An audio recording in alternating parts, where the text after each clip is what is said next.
I can just give you my number. You'll just text me if you're running late, or wait outside. We'll totally figure that out. Okay. Have any pickups? I just started rolling on your. So this is called the A minor pentatonic, not A pentatonic, not that one scale, not A blues scale, A minor pentatonic. Because there's 1, 2, 3, 4, 5 notes in the scale. Great. So like we were talking about, main concept, don't seesaw. And just starting with my thumb is in classical position more or less, and I can put all 4 of my fingers on the bass string comfortably, making sure your thumb's not back here, but just like pretend that the 4th fret is antimatter, and no part of your hand can go back into it, like it literally starts there visually. So yeah, not, but I'm pushing down 1 finger, no, I'm pushing down 2 fingers. I'm pushing down 1 finger, now I'm pushing down 2 fingers. And like we talked about in the lesson, i.e., if I was going, that's not. So yeah, there we go. The bad news is you were doing it that other way, which is just more visually demonstrative for us at first. But yeah, so we don't seesaw. So first and foremost, never mind rhythm. Don't worry about alternate picking unless you're at the point where it's easier to alternate pick. You can totally just go down, down, down. Think of your right hand. You can use your thumb, doesn't matter. And work on just going through that pattern. Not worrying about rhythm, focusing on, just getting the not seesaw down. And eliminating rhythm is going to be an essential concept. We're not playing a song.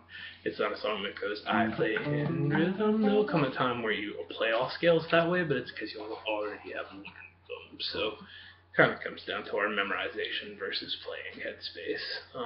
And accordingly, I'm not going to want you to come back down the scale right away.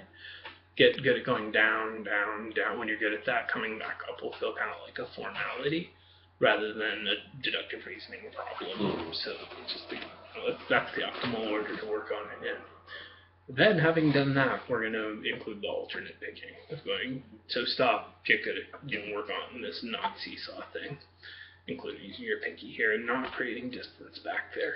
It's this position or this position. And when you switch to the high strings, be sure, high tonally, not geographically, be sure your hand doesn't do like a really drastic juxtaposition change. There's a certain amount of, what happens there, where we need to go from this position to this. But I just kind of went too much on purpose. So just, try to make it minimal. It's just my thumb's pretty much in the same spot the whole time, and I'm doing this within reason, some limits of like actual physiology where you kind of have to tilt that way. That's the whole trick, not creating space where our hand disappears behind the instrument. Having done that, now we're going to go hammer-ons on the way up, so it's going to be just picking the string 1 time.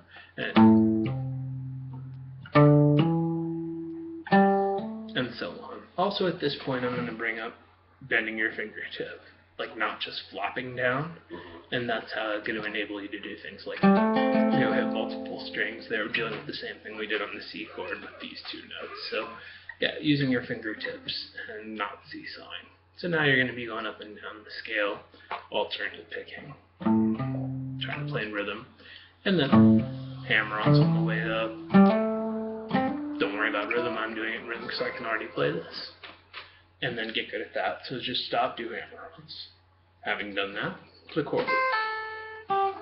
And right hand wise, whatever feels intuitive. I would probably go up, up, up, down, down, down. Just kind of like I'm going on.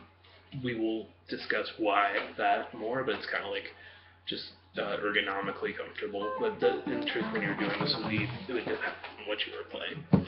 So yeah, hammer-ons, pull-offs, and then hammer-ons on the way up, pull-offs on the way down, allowing for a stage where you play arrhythmically, going hammer-ons on the way up, pull-offs on the way down in your myopic focus memorization headspace.